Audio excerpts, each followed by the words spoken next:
Hey everybody, welcome back to Stache Club Wrestling. My name is John. Today we have WWE Backlash, Yays and Boos. That's the name. It's the last time I'm saying it. Backlash was last night. It's proven to be shockingly controversial in my opinion. I thought it was a great show. I'm not, we're not into the opinions and takes yet, but I was thoroughly World Wrestling Entertainment entertained. That's getting ahead of myself. We're going to dive into a bunch of your Yays and Boos hot takes. I'm going to give them a yay. I'm going to give them a boo. You understand the format at this point. Before we get started, please make sure you subscribe, leave a like, leave a comment. What do you agree with, what do you disagree with? What are some of your hot takes and yays and boos? We have merch in the description as well as a Fanatics affiliate link, and we have a Patreon, patreon.com/Stache Club Wrestling for a bonus wrestling Q&A podcast over there. All right, with that said, let's look at the first one. This says, Gunther and Pat was stupid. Pat got much more offense than needed, and it honestly ruined a lot of Gunther's credibility. I understand where you're coming from, but I'm giving this a boo, and here's why. First of all, I think this was match of the night. As her on the podcast, Stache Club Wrestling Podcast, I, for weeks since this match was announced, have been saying, I don't like this, Pat's not a wrestler, there's other credible people that could be going up against Gunther or wasting time here, I get Gunther had, Pat had his thing in NXT, blah, blah, blah. I did not like it. I didn't want it on the card. However, I was also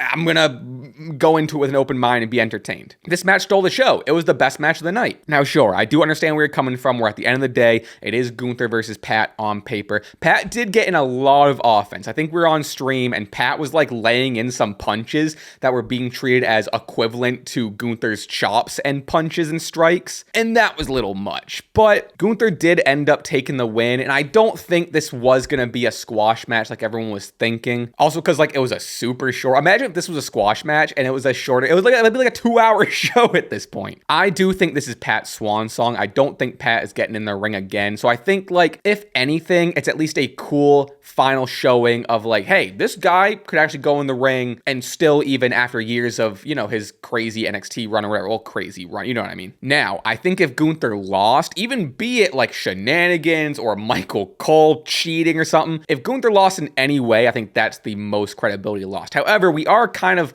building back up Gunther. He did tap out to Jey Uso. Now he's facing Pat. And you could even say that Pat is at the very bottom. So Gunther is starting, he lost title, he's starting all the way at the bottom. He's facing a commentator. Granted, with that thinking, he should squash the commentator. So that's what I mean, where I get a lot of what you're coming from. However, I think it all just makes up for it because it was such a good match and it was so fun. I was on the edge of my seat. Granted, that was the match that the Stache Club Wrestling Championship was really on the line for, so maybe that added a lot for me. But overall, exceeded my expectations. Maybe that's why it's so positive in my mind, but again, I get where you're saying. I think we're fine though. We do have to make Gunther stronger though. I fully am in that camp. I've been saying that I'm in that camp, but I'm okay right now. All right, this next one is no reason for Truth of all people to be involved in this just because Cena is his childhood hero. Yeah, not to start out with just 2 boos, but I'm giving this a boo. I think there was all the more reason for Truth to get involved. Sure, was it a little silly? Was it a little maybe Truth isn't really involved in Randy Cena specifically? But for weeks, we've had Truth involvement. We've had Truth and Cena face to face. You had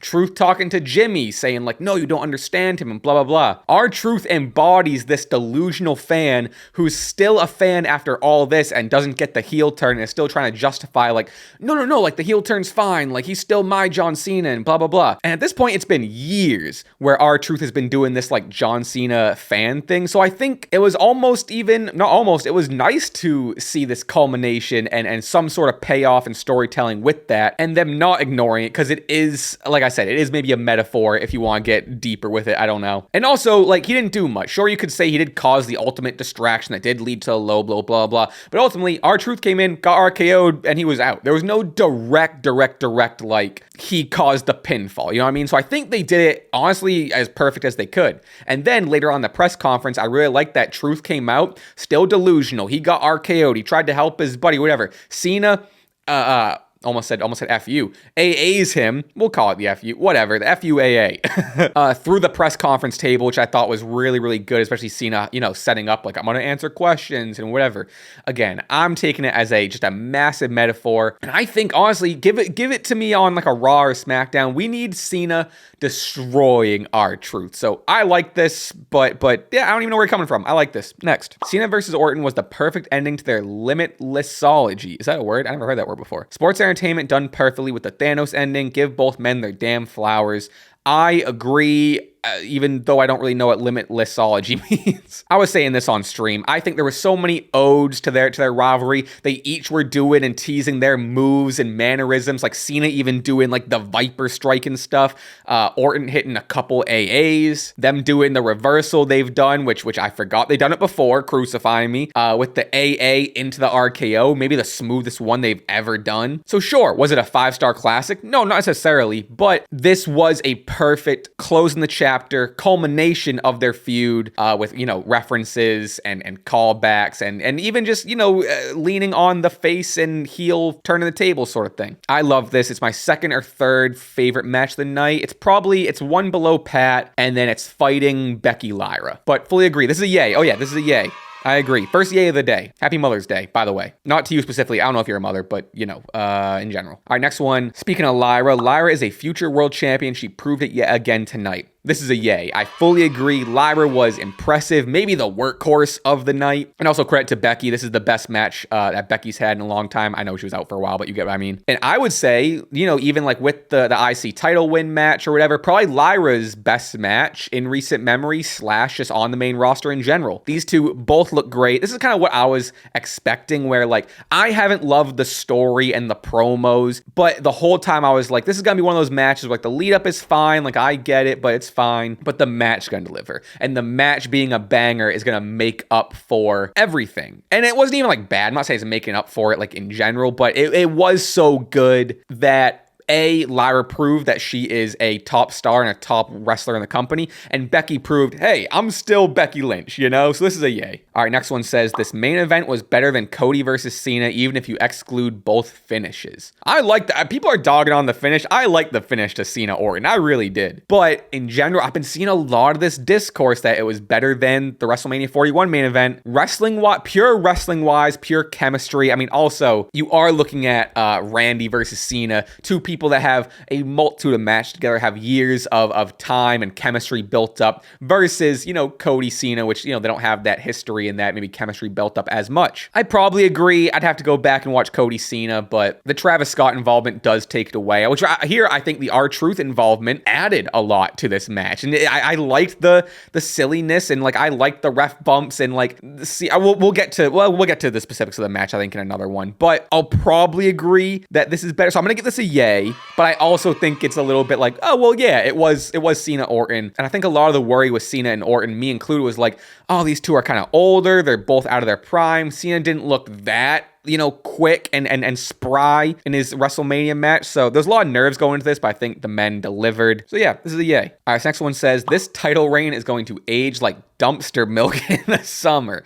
Travis Scott, R-Truth, and ref bumps being the way that John Cena wins in 2025 is lame, and spare me with the, quote, ruining wrestling comment. John Cena is my hero, my GOAT, and this is painful. I mean, this is tough to judge because you are saying like, hey, like we're going to look back on this negatively. We are, at 2 months in? This is the second pay-per-view, the first pay-per-view of a defense. So I'm giving this a boo only because I am always in the camp of don't count your chickens before they hatch, right? We have so much time left. His latest match, or his final match in Boston in December, just got announced, so that puts it in perspective. It's May. It's only May. Do I like the Travis Scott stuff? No. Do I like the R-Truth stuff? Yes. I'm surprised you didn't mention The Rock, because The Rock stuff is another negative. Maybe that's just so out the window, it's not even worth mentioning at this point. But I like him kind of playing on this like ref bumps. He's doing low blows. He's, his kind of shtick now is like, I'm gonna hit you with this title, as he's done with Cody, right? A part of this character, I think, is John Cena is scared. He's a little shaken. I think he's a little uneasy. There's been some discourse online about like he's hearing the chants and maybe he's regretting this heel turn. So I think we're gonna really get a flourishment. Is that a word? A limitlessology.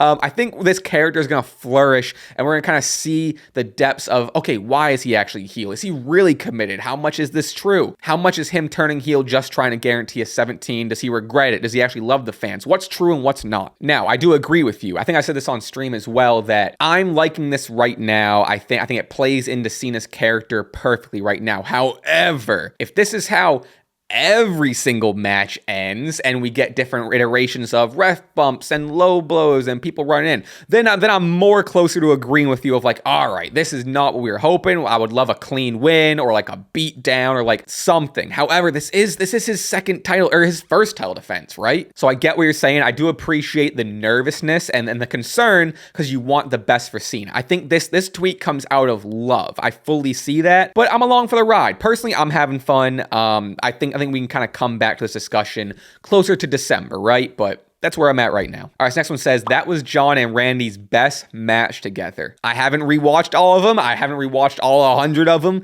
However, I will say I would probably need to rewatch their I Quit match and their first match, maybe first title match together at that SummerSlam show, year whatever. However, it's definitely one of the best ones. I don't think you're crazy in saying this is their best match. I think a lot of it does come on the backs of nostalgia, built up chemistry, a lot of odes and references to their rivalry. Like if they didn't have this rivalry for years and this wasn't like the revisiting of these two enemies, right? I don't think it would be as good. I think so much of that story and feeling played into this match. But in ring, still one of their best. I really, really enjoy this. So I'm giving this a yay.